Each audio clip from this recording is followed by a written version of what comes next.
जय श्री कृष्णा, राधे राधे। कैसे हैं आप सब लोग? आशा करती हूँ आप सभी लोग स्वस्थ मस्त होंगे। एस्ट्रो अरुणा डी चैनल को इतना सारा स्नेह और प्यार देने के लिए आप सभी का तहे दिल से धन्यवाद। आप मेरे चैनल को लाइक कर रहे हैं, सब्सक्राइब कर रहे हैं, मेरे वीडियोस को शेयर कर रहे हैं, उसके लिए आपका धन्यवाद।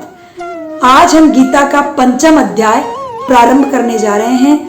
आप लोगों का ज्यादा समय ना लेते हुए आइए गीता का 5वां अध्याय प्रारंभ करते हैं। सबसे पहले गुरु मंत्र। गुरुर् ब्रह्मा गुरुर्विष्णु गुरुर्देवो महेश्वराय गुरुर् साक्षात् परम ब्रह्मा तस्मै श्री गुरुवे नमः। बोलिए श्री कृष्ण गोविंद गोपाल लाल की जय हो। अर्जुन ने पूछा, हे कृष्ण, आप कर्मों के संन्यास की और फिर निष्काम कर्म योग की प्रशंसा करते हैं, इसलिए इन दोनों में एक जो निश्चय किया हुआ कल्याणकारक होवे उसको मेरे लिए कहिए। इस प्रकार अर्जुन के पूछने पर श्री कृष्ण महाराज बोले, हे अर्जुन, कर्मों का संन्यास अर्थात मन, इंद्रियों और शरीर द्वारा होने वाले संपूर्ण कर्मों में कर्तापन का त्याग होता है और निष्काम कर्म योग अर्थात समत्व बुद्धि से भगवत अर्थ कर्मों का करना होता है। ये दोनों ही परम कल्याण के करने वाले हैं, परंतु उन दोनों में भी कर्मों के संन्यास से निष्काम कर्म योग साधन में सुगम होने से श्रेष्ठ है।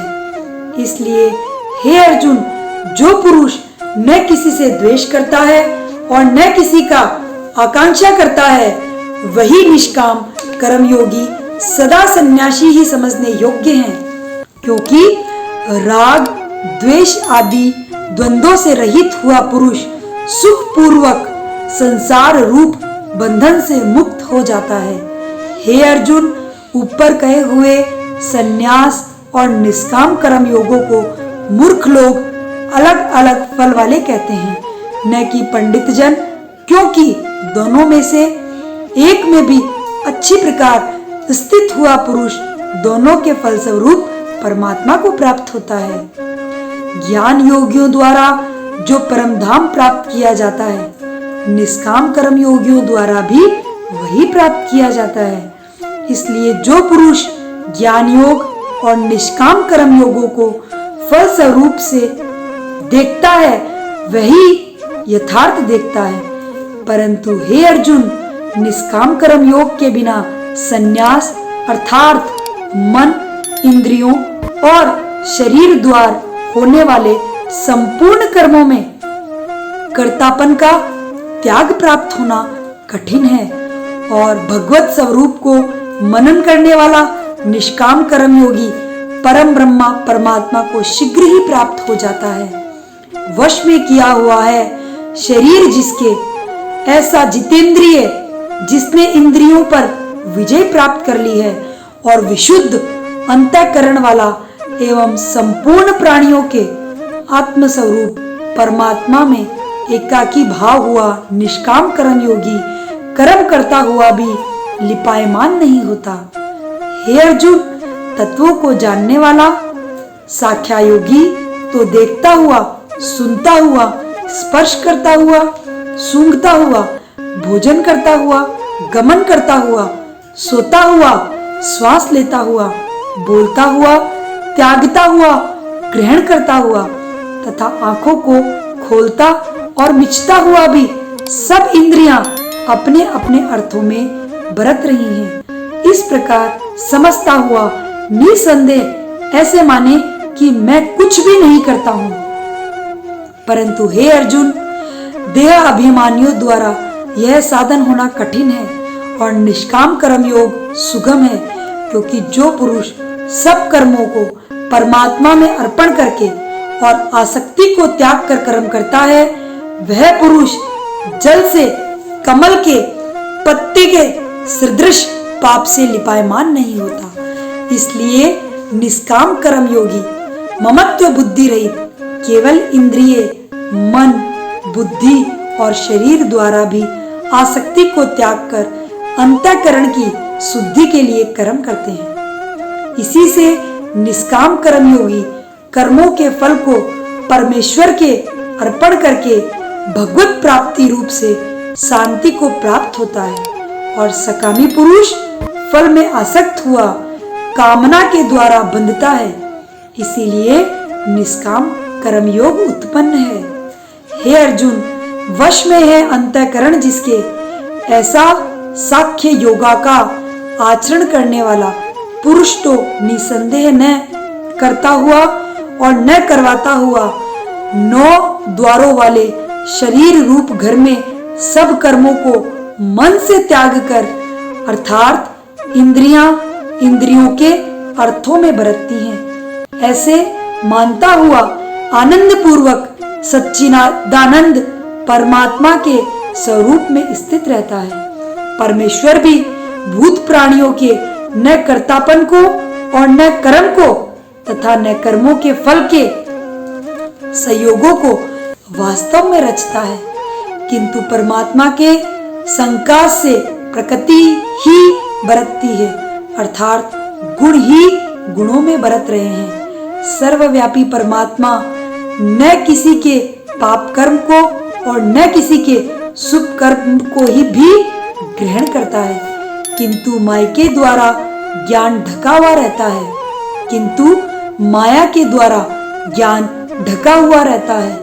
इससे सब जीव मोहित हो रहे हैं, परंतु जिनका वह अंतःकरण का अज्ञान आत्मज्ञान द्वारा नाश हो गया है, उनका वह ज्ञान सूर्य के सदृश उस सच्चिदानंद परमात्मा को प्रकाशता है, अर्थात परमात्मा के स्वरूपों को साक्षात्कार करता है। हे अर्जुन, हे बुद्धि जिनकी तथा है मन जिनका, और उस सच्चिदानंद परमात्मा के ही निरंतर एक ही भाव से स्थित जिनकी, ऐसे तत्परायण पुरुष ज्ञान के द्वारा पाप रहित हुए अपनो वृत्ति को अर्थात परम गति को प्राप्त होते हैं। ऐसे वे ज्ञानी जन विद्या और विनय युक्त ब्राह्मण में तथा गो, हाथी, कुत्ते और चांडाल में भी संभाव से देखने वाले होते हैं। इसीलिए जिनका मन समत्व भाव में स्थित है, उनके द्वारा इस जीवित अवस्था में ही संपूर्ण संसार जीत लिया गया, अर्थात वे जीते हुए ही संसार से मुक्त हैं, क्योंकि सच्चिदानंद निर्दोष और सम है। इससे वे सच्चिदानंद ही स्थित हैं। जो पुरुष प्रिय को अर्थात जिसको लोग प्रिय समझते हैं उसको प्राप्त होकर हर्षित नहीं हो, और अप्रिय को अर्थात जिसको लोग अप्रिय समझते हैं उसको प्राप्त होकर उद्वेगवान न हो, ऐसा स्थिर बुद्धि संशय रहित ब्रह्मवेता पुरुष सच्चिदानंद परम ब्रह्मा एक ही भाव से नित्य स्थित है।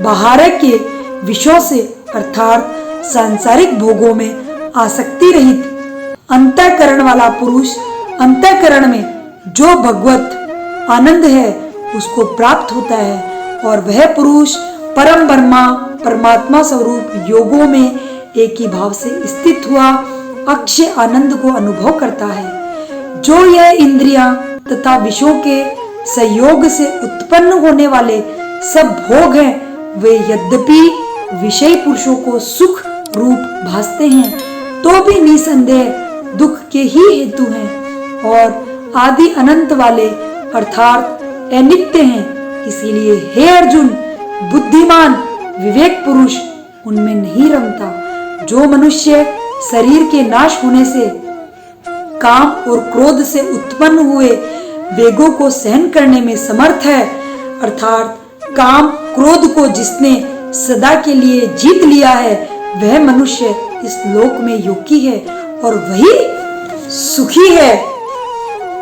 हे अर्जुन, मेरा भक्त मेरे को यज्ञ और तपों को भोगने वाला और संपूर्ण लोकों के ऐश्वर्य को भी ईश्वर तथा संपूर्ण भूत प्राणियों को अर्थात स्वार्थ रहित प्रेमी ऐसा तत्व से जानकर शांति को प्राप्त होता है और सच्चिदानंद परिपूर्ण शांत ब्रह्मा के सिवा उसकी दृष्टि में और कुछ भी नहीं रहता, केवल वासुदेव ही वासुदेव रह जाते हैं। ऐसे मेरे भक्त कर्म करते हुए मुझे प्राप्त होते हैं। श्री कृष्ण भगवान पंचम अध्याय में 5वें अध्याय में हमें यह बताना चाह रहे हैं कि जो इंसान सुख दुख सर्दी गर्मी उसकी इच्छा के अनुसार यदि कोई कर्म हो रहा है तो बहुत बढ़िया, यदि उसकी इच्छा के अनुसार कोई कर्म नहीं हो रहा है, जो उसको प्रिय चीज नहीं लग रही है वो भी उसके साथ घटित हो रही है, तो भी वो बहुत बढ़िया करता है और हर बात को ईश्वर पे सौंप देता है कि यदि मैं सो रहा हूँ, जाग रहा हूँ, उठ रहा हूँ, बैठ रहा हूँ, श्वास ले रहा हूँ, किसी को देख रहा हूँ, पानी पी रहा हूँ, भोजन कर रहा हूँ, मुझसे कोई मिल रहा है या बिछड़ रहा है, ये सब कुछ वो वासुदेव श्री कृष्ण करवा रहे हैं। जो व्यक्ति ऐसी भावना अपने मन में रखते हुए सांसारिक जीवन को जीते हैं और अपना कर्म करते हैं, वो व्यक्ति निसंदेह परमात्मा को प्राप्त होता है। जो सारे कर्म वासुदेव को समर्पित करते हैं। आत्मां त्वं गिरिजामति सहचरा प्राणा शरीरम ग्रहम पूजा ते विषयोग भोग रचना निद्रा समाधि स्थिति। जो पुरुष सोता हुआ भी ये सोचता है कि मैं समाधि ले रहा हूँ, कहीं घूमने जाता है तो वो सोचता है मैं भगवान के चक्कर लगा रहा हूँ, भोजन करते समय वो सोचे कि मैं भगवान का प्रसाद ग्रहण कर रहा हूँ, ऐसी भावना जिसकी रहती है, संसार में रहते हुए भी वो कर्मों के बंधन में नहीं बनता, उसको सुख दुख नहीं सताता, ऐसा व्यक्ति परमानंद को प्राप्त होता है। आप सब भी ऐसे ही बनिए, संसार में रहते हुए कर्मों के बंधन में मत बंधिए और अपने कर्तव्यों का पालन कीजिए। बोलिए श्री कृष्ण गोविंद गोपाल लाल की जय हो। आइए 2 मिनट हम सब मिलकर हरि का जाप करते हैं। श्री कृष्ण गोविंद हरे मुरारी, हे नाथ नारायण वासुदेवा। श्री कृष्ण गोविंद हरे मुरारी, हे नाथ नारायण वासुदेवा। बोलिए कृष्ण गोविंद गोपाल लाल की जय हो। आप सब लोग मुझे इसी तरीके से स्नेह देते रहें, अपना प्रेम देते रहें और चैनल को सब्सक्राइब करें, लाइक करें और बेल आइकॉन बटन दबाना तो बिल्कुल भी ना भूलें। धन्यवाद। राधे राधे। जय श्री कृष्ण।